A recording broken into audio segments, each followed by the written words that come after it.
Halo Sobat Ensiklo, bertemu lagi dengan kami tim Ensiklo. Pada video kali ini kami akan mengupas tentang bagaimana cara penyemaian pohon cabai. Nah, memang cabai ini salah satu produk pertanian hortikultura yang sangat digemari teman-teman ya. Karena di periode tertentu seringkali cabai memiliki harga yang baik dan memberikan keuntungan yang cukup bagi petani.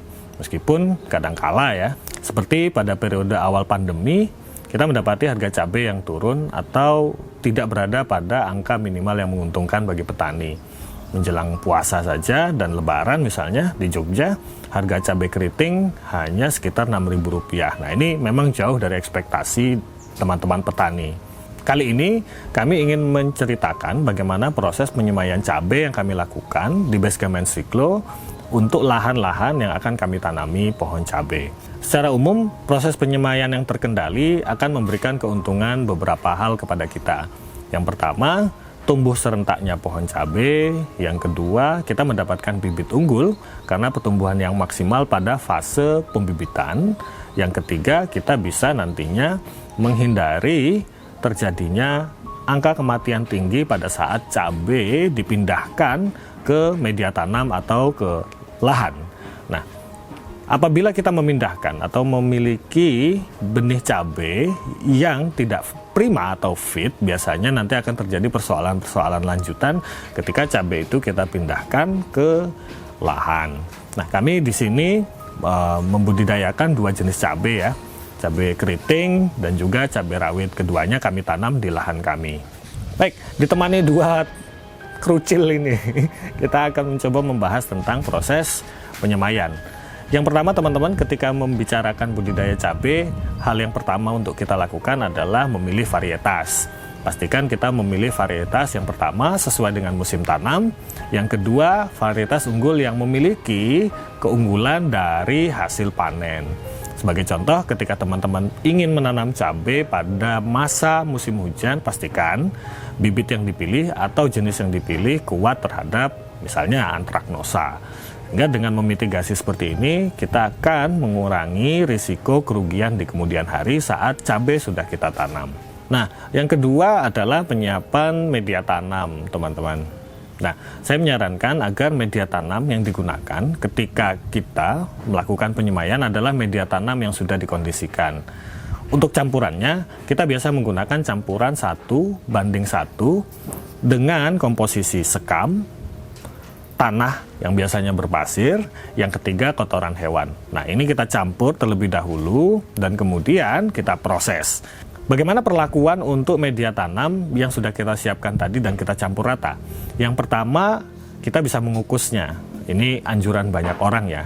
Mengukus media tanam cabai dengan sekitar 15 menit. Ini untuk membunuh patogen-patogen atau makhluk-makhluk yang dapat mengganggu pertumbuhan benih cabai. Proses kedua yang kita lakukan adalah yang pertama dengan memberikan bakteri dahulu atau melakukan fermentasi sederhana ke dalam media cabai. Artinya ketika bakteri lama sudah kita hilangkan dengan proses pengukusan, kita mengganti bakteri yang ada di media tanam dengan bakteri yang kita pilih. Yang kedua, kita jangan lupa memasukkan trichoderma ya. Trichoderma itu berguna nanti untuk mencegah jamur yang tumbuh dan mengganggu pertumbuhan benih cabai. Baru yang ketiga, kami biasanya menggunakan mycorrhiza. Nah, jamur ini kami gunakan untuk langsung menginfeksi cabai di perakarannya sejak cabai tumbuh. Dengan demikian, ketika dipindah ke lahan, cabai perakarannya sudah memiliki akar yang terinfeksi dengan mycorrhiza dan nantinya membantu pada proses-proses penyerapan unsur hara, terutama saat kemarau di mana air tidak mudah didapatkan. Untuk penyemaian, teman-teman, kami menggunakan salah satunya bahan baku ini. Ini bawang merah dan bawang putih ya. Ini kami gunakan untuk mempercepat pertumbuhan pada benih cabai. Nah, bahan ini saya yakin tidak akan sulit ditemukan oleh teman-teman. Kami biasanya untuk komposisi awal, kami menggunakan sekitar 1 ons bawang merah dan setengah ons bawang putih. Bahan-bahan ini kita blender.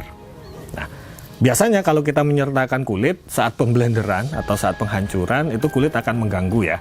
Nah, biasanya kulit akan kita pisahkan dulu, meskipun nanti pada ramuannya kita tetap akan menyatukan atau menggunakan kulit, karena di kulit ini tergandung zat yang bisa membantu pertumbuhan benih juga. Bawang putih dan bawang merah yang sudah kita blender ini kita rendam dengan air sekitar setengah sampai 1 liter. Nah, air rendaman ini kita biarkan selama minimal ya 2 jam. Jadi selama 2 jam kita rendam terlebih dahulu, dan kemudian kita campurkan hingga maksimal, ini maksimal ya, 10 liter air. Nah, jadi jangan lebih dari 10 liter, karena biasanya nanti kepekatan zat yang ada di dalamnya menjadi berkurang. Setelah pencampuran air biang tadi kita lakukan di air yang lebih banyak, sekarang kita akan melakukan sortasi bibit. Sortasi bibit kita lakukan dengan dibantu kasa untuk memudahkan seleksinya nanti. Di sini teman-teman kita menggunakan air hangat ya, air suam-suam kuku untuk memproses sortasi ini dan memproses bibit. Jadi air yang kita campurkan ke dalam ekstrak atau biang bawang merah, bawang putih ini adalah air hangat. Ketika cairan ini sudah siap, maka bibit cabai kita masukkan ke dalam campuran ini. Lalu kita aduk sekitar 60 detik. Ketika kita selesai mengaduk selama 60 detik, maka kita akan mendapati beberapa benih yang berada di permukaan. Nah, benih-benih yang berada di permukaan alias mengambang ini kita pisahkan, yang nantinya tidak akan kita gunakan. Bibit-bibit terseleksi atau bibit-bibit yang memiliki massa jenis lebih berat daripada yang mengambang tadi, inilah yang akan kita gunakan sebagai bibit yang disemai di media tanam yang kita siapkan. Bibit ini kita rendam selama minimal ya 5 jam. Jadi selama 5 jam bibit ini tetap akan berada di dalam cairan bawang merah dan bawang putih. Ketika bibit-bibit ini sudah selesai direndam, kita bisa menyimpannya di tempat yang lembab. Saya menyarankan teman-teman untuk menggunakan kain basah ya, kain lembab semacam itu untuk menutup bibit-bibit yang sudah kita rendam tadi. Nah, semua bibit ini kemudian kita simpan minimal 1 kali 24 jam. Tapi sebaiknya tidak lebih dari 3 kali 24 jam, karena biasanya dalam kondisi seperti ini, maka pertumbuhan cabai akan lebih cepat. Ketika proses penginapan ini sudah kita lakukan, teman-teman kita bisa langsung memasukkan benih cabai ini ke media semai. Misalnya saya menggunakan semai tray. Saya juga terkadang menggunakan semai blok ya. Jadi blok semai yang itu memudahkan kita juga untuk nanti memindahkan benih yang sudah tumbuh.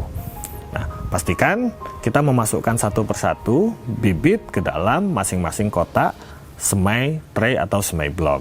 Saat meletakkan benih, usahakan agar benih tidak terlalu dalam terkubur di dalam media tanam, tetapi juga tidak terlalu dangkal. Saya menyarankan kisaran 1-1,5 cm untuk bibit berada di dalam media tanam. Ketika bibit sudah secara merata diletakkan di media tanam atau di semai tray, kita bisa menyiramkan sampai basah media tanam yang ada pada semai tray. Ketika semai tray ini sudah basah, nah saya menyarankan sekali lagi untuk menutup semai tray ini dengan kain atau plastik yang berwarna hitam. Nah, bibit akan tumbuh lebih cepat ketika berada dalam kondisi lembab dan gelap. Setelah 3 hari kita bisa membuka tutup ini dan menyirami secara reguler.